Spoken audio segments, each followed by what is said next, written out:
The Doll's House by Rumer Godden from the Fairy Doll. This is chapter 6. Toddy and the doll's house were not the only things in the house that had belonged to Emily and Charlotte's great-grandmother and great-great-aunt Laura. There was as well a sampler. "What is a sampler?" asked Apple. "It is a needlework picture to hang on a wall," Toddy explained to him. "It is all worked in cross-stitch on fine canvas, and sometimes, most times, the stitches are very fine indeed." "Do you remember in The Tailor of Gloucester," asked Toddy, "when it says the stitches were so small that they could only have been made by mice?" "Well, the stitches in samplers look like that, but they were not made by mice," said Toddy. "They were made by little girls, and hours of stitching went into them. They had letters and alphabets and a great deal of writing."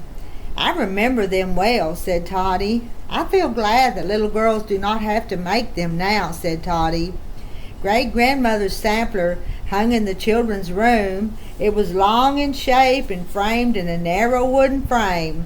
It was worked in baskets of flowers on a cream background, and it had a verse that said in tiny pale blue stitches, "Fain am I to work these nosegays, gathered from my tranquil days, in gentle rain, mild storm, and sunny weather, a friend of flower, flesh, and fur, and feather. Content, please God, my time on earth to dwell, till death shall claim me, and I say farewell." "I remember those F's," said Toddy. "They gave her a great deal of trouble." Charlotte did not like to look at the sampler. She said it gave her a headache, and she did not understand the poem in the least. But Emily liked it. Sometimes she begged Mother to give her a certain little set of clothes, Toddy's first clothes, as old as the sampler. These clothes were not beautiful ones like Marchpane's. They were the ordinary clothes that might have been made for any little doll in those times. A bodice with infinitesimal tucks where stay bones should have been, a pair of long-legged drawers scalloped to match, and a dress of India muslin embroidered in blue flowers, and a very little blue bonnet to match that had white embroidery that looked like quilling on the edge. Emily liked to dress Toddy in these and stand her underneath the sampler. "Let's put her there today," Charlotte said. "Emily, next afternoon, Miss Innisfree is coming to tea." Both the children loved Mrs. Innisfree, who was gay and serious as need arose, and who was always interested in their dolls.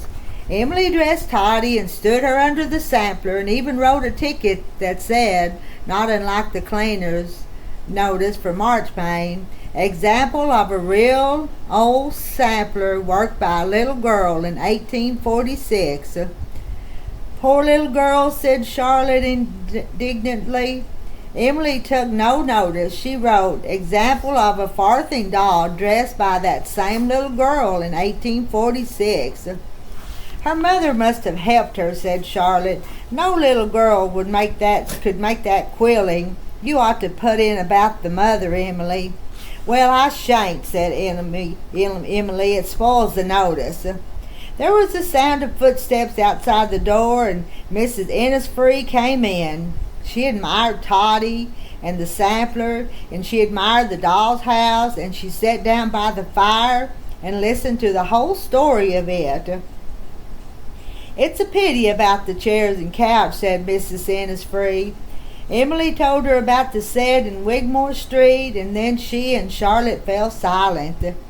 "They sound the very thing," said Mrs. Innisfree. "Will you buy them?" "No," said Emily. "No," said Charlotte. "At least not yet," said Emily, with a faraway brightness in her eyes.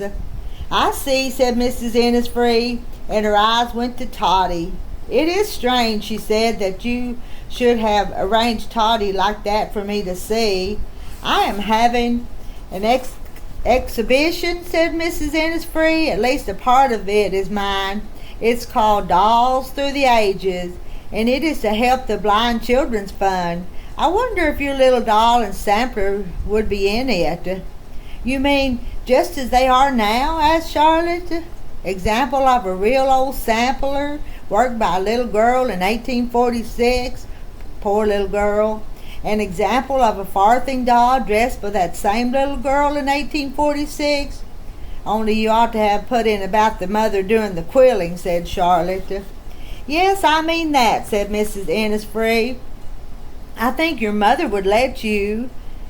"And," said Mrs. Innisfree, looking at Emily and Charlotte and at the shabby little chairs and empty windows of the doll's house, "we pay for some of the dolls, and I should like to pay you for Toddy." When Toddy heard these words, she gave a little gasp, but no one heard her. "How much would you pay?" Charlotte was saying. "Would you pay a whole pound?" "Charlotte," said Emily, and tried to kick her gently on the ankle. "But we need a whole pound," said Charlotte. "We should pay a guinea," said Mrs. Innisfree. Toddy gave another sound, and this time it was a groan, but Apple was tugging at her skirt. "How much is a guinea?" whispered Apple. "A pound and a shilling," said Toddy faintly. "Mrs. Innisfree has given that for me. Oh, oh." "That would be enough," said Charlotte, nodding her head. "After 100 years," cried Toddy. Then will you let me take Toddy and the sampler away?" asked Mrs. Innisfree. "Take Toddy away?" cried Mr. Plantagenet and stopped. "Toddy going away?" asked Bertie. "Toddy go away?" asked little Apple. And he said firmly, "No." "Now, Apple." "No, no, no," cried Apple. "It is to get the chairs," said Mr. Plantagenet. "Don't want any chairs." "Now, Apple." "I don't want any either. Bother the chairs," said Bertie. "Can't we sit on cotton reels? They would do." "We have to have elegant chairs," said Mr. Plantagenet slowly. "Here's a good way of Toddy earning them." Isn't it like Toddy?" asked Mr. Plantagenet, "to be the one to earn us a couch and chairs, and the table with the runner, and the real lace curtains perhaps as well?" Toddy said nothing at all. She stood as if, instead of being wood, she had turned to stone. And when Emily picked her up and wrapped her in white paper to give to Mrs. Innisfree, Toddy lay cold and heavy in her hand. Emily felt misery and reproach from Toddy, but she did not understand why. Can you guess why? Toddy was wrapped up and packed in a box. The box laid on top of the sampler with the 2 notices, and they were all handed to Mrs. Innisfree. Chapter 7. In the night, Apple would not sleep without Toddy. Bertie had no wish to sleep, and even Mr. Plantagenet did not feel quite comfortable. "Go to sleep, Apple, do," he said. "You go to sleep," said Apple. But Mr. Plantagenet could not. Emily and Charlotte were strangely restless too. "Emily," said Charlotte at last from her bed. "Yes, Charlotte." "You will not be cross?" said Charlotte. "I don't think I will," said Emily. I know what you're thinking, Charlotte." "Well," said Charlotte, and she lay on her back looking thoughtfully up at the ceiling. "Well, people usually do, don't they?" "Do what?" "Lend, not be paid," said Charlotte. "Yes," said Emily miserably. "I mean, for an exhibition like that, which is to help people usually lend their things, don't they, to help the other people?" "That's what I was thinking." "Remembering," said Emily. "Do you remember the animal carving exhibition we went to see? It had labels. Head of a deer, lent by Mistress So-and-so. Rabbit, lent by Mrs. Somebody else." "Yes," said Charlotte. "It didn't say hired from Mr. So-and-so," said Emily. "And that is what being paid means. We have hired out Toddy." "That is what she didn't like," said Charlotte. "And she was near the truth, though that was not the whole truth."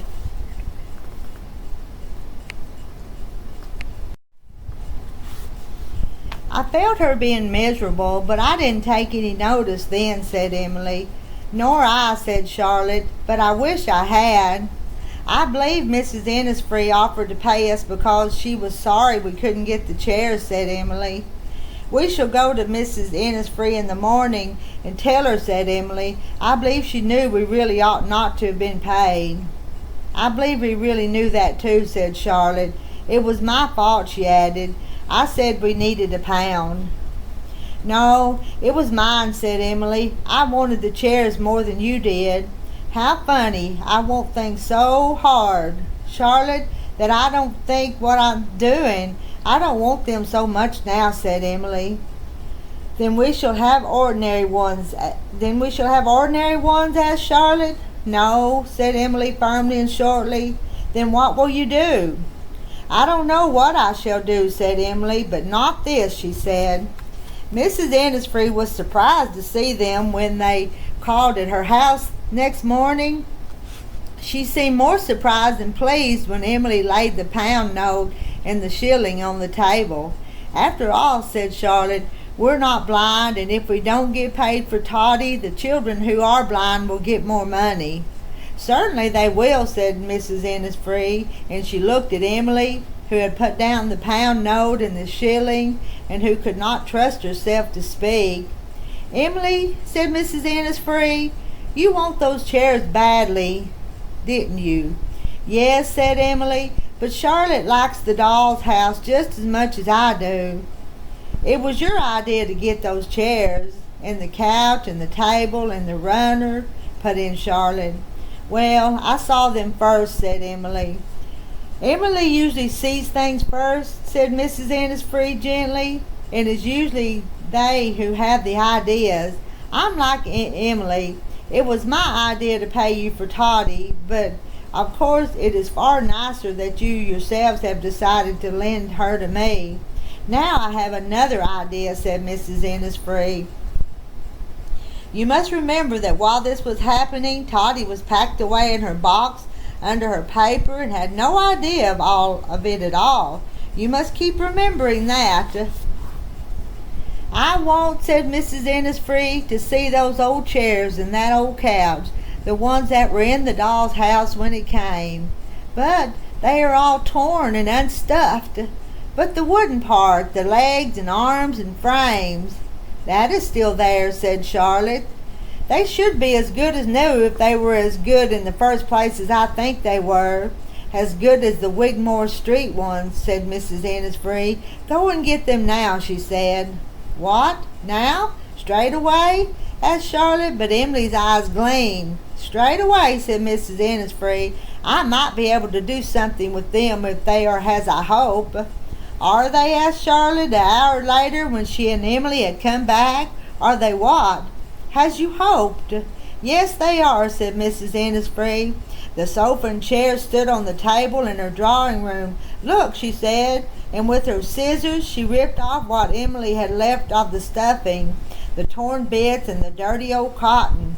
Soon the chairs and sofa were bared down to their seats.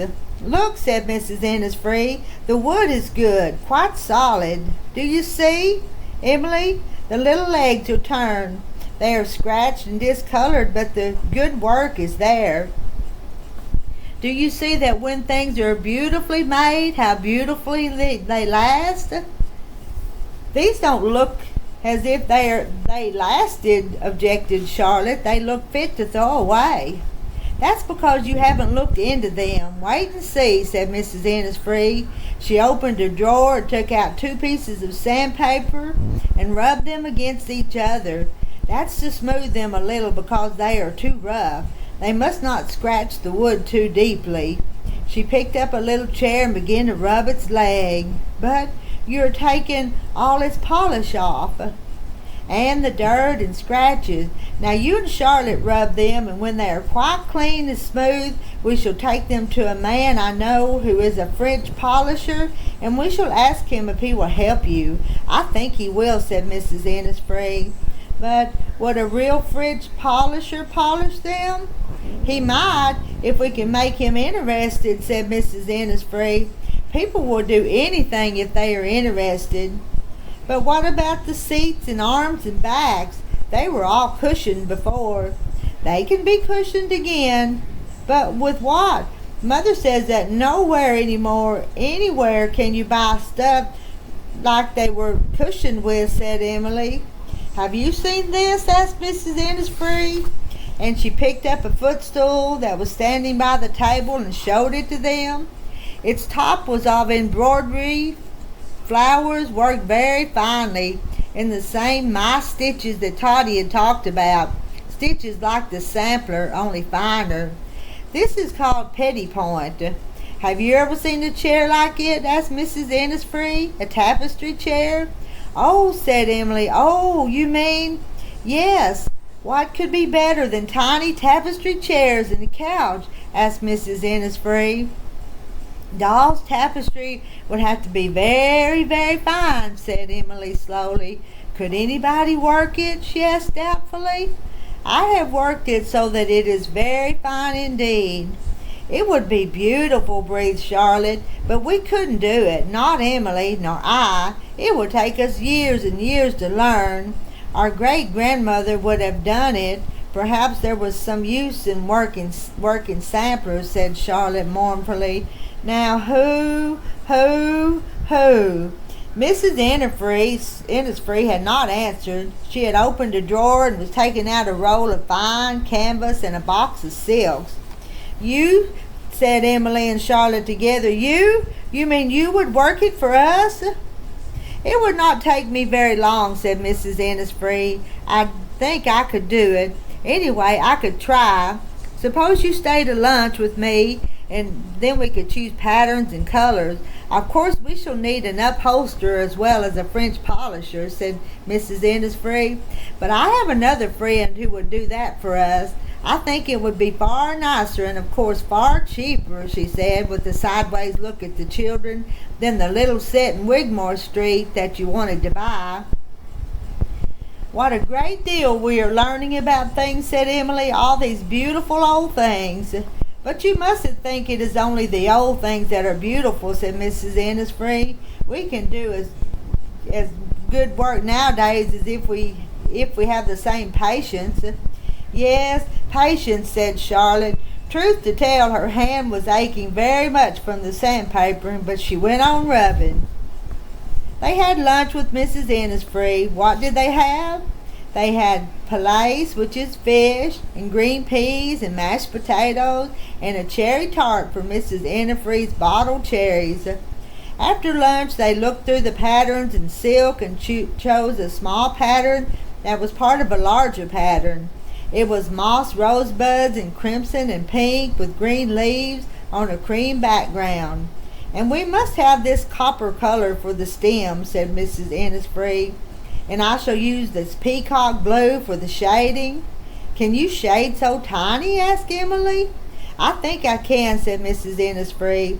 I think you can do anything, said Charlotte. And that evening she said to Emily, do you know, Emily, Mrs. Innisfree reminds me of Toddy. Of Toddy? Yes. Can a real person remind you of a doll? I don't know, said Charlotte, but Mrs. Innisfree does. She thought for a moment. Perhaps it's because Toddy never breaks or gets spoiled. I miss Toddy, said Charlotte. They had asked to peep at Toddy before they left. Before they left Mrs. Innisfree, and how surprised Toddy was to see their faces bending over her. Is this all a bad dream? Asked Toddy of herself. Am I at home again? But as soon as Charlotte lifted her up and saw that she was in a strange room and that the box still lay on the table, it isn't a dream, cried Toddy in Charlotte's hand. Oh, oh, oh. Why does she look so unhappy? Asked Charlotte. A pound and a shilling, a guinea, after 100 years, said Toddy. She looks angry, said Emily. Both of them could feel Toddy wishing, but they could not understand why she should wish, and they put her back into the box and covered her up with tissue paper. When did she go to the exhibition? She heard Emily ask, just before they put on the lid. To the exhibition, said Toddy, in a cry so loud that every knot and grain of her felt twisted, but of course not a sound come out of the box.